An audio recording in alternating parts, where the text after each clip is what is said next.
have to say, I think this is one of my favorite collection book covers. I mean, sure, the ornaments look all nice and pretty or whatever, but this stack of books, just so that you know how you remember what's going on. There's a poetry reading space here, and so if you're hearing me reading poetry, I'm just letting you know. So I lost my signs, I mean, I couldn't bring it, so I'm just doing some reading, so thanks.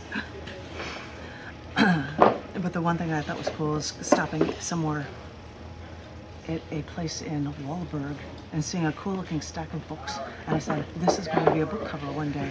And when I saw a piece of writing that would be in this book just called "This is Where I Live," I thought, well, we all seem to live in our books, don't we? It seemed entirely perfect. This is where I live, you know it. So I only wanted to share a couple, just a few, and we will call it them, and thank you all very much. This first one is from a performance art section that is from Life and Death and Everything in Between, and it was a show at the Gallery Cabaret in 2018.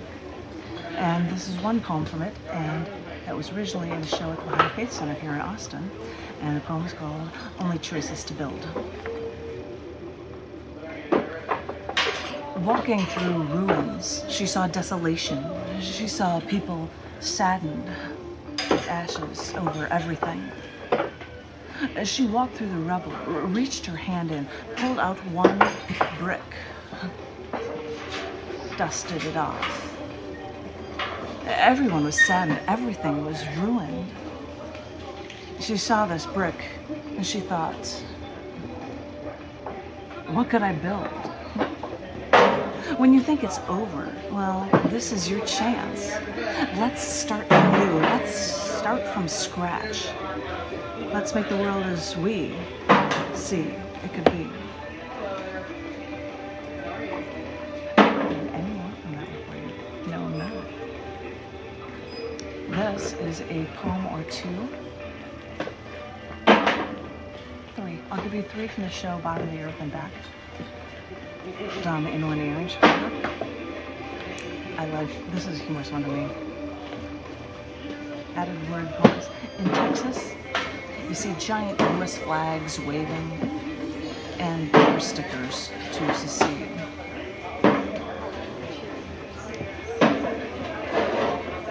This was a poem you can see inside the card, that there was a car that this poem was based on. That's what it is. It's called Quieted Soul. Drop you in a strange house, in a strange land. Have a seat, they say, relax, enjoy. But you feel so tense, and you don't know which way to turn. And the house is hollow because only your soul will make it a home. So the sun beats down, and you're at a loss, not knowing what to do. So you slowly sit down, catch patches of grass in your peripheral vision, wonder what steps you can take so that you can build a ladder to the sky and turn on that damn sun. Because with that sun so strong on this foreign soil, it scorches the streets and strips the life from our souls. So sit here stoically as the sun stares at this strange home. Search for ways to quench that quieted soul once more. Okay, I'll do two more. Okay, I'll do two more. I will, okay. This one's called A Page. And you would still appear in the pages I held in my hand, rippling waves in the pages before me, a dorsal fin of a shark circling my head, watching its prey.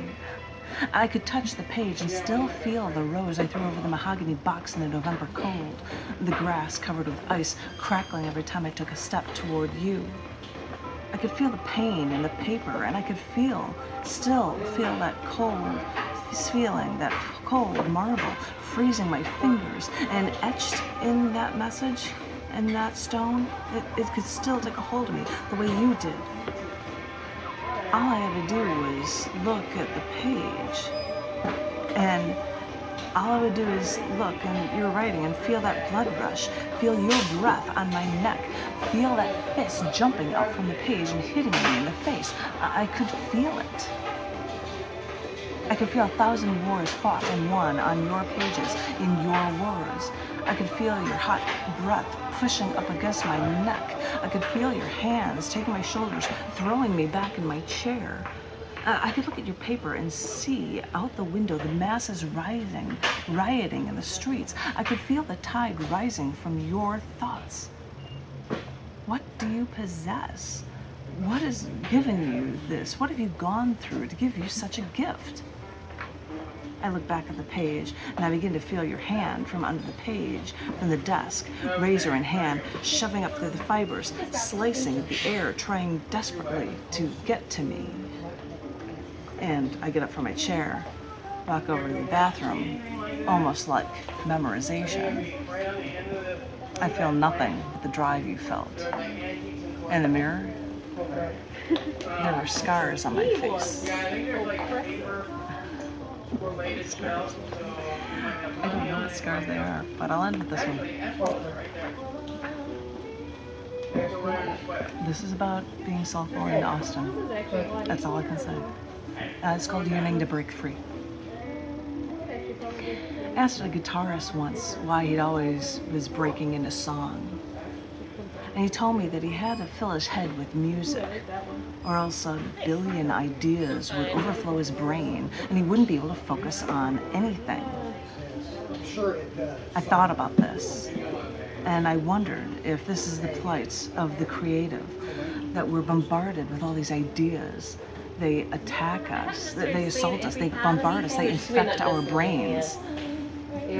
And then every once in a while, we let one crystallize. We give our scattered minutiae a form, and you call it a work of art. But you don't understand. If I let it all out, my brain would explode. I suppose these are the trials of the creative, with all these ideas scratching at our brains, yearning to break free. And us creative types, we're left to pick and choose what from deep within us is worth sharing with the rest of the world. You call it art.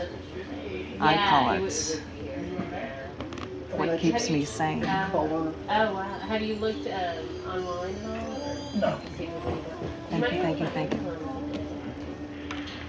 And yes, Tom will be back next month. Thank you. Yeah, I know. I've never.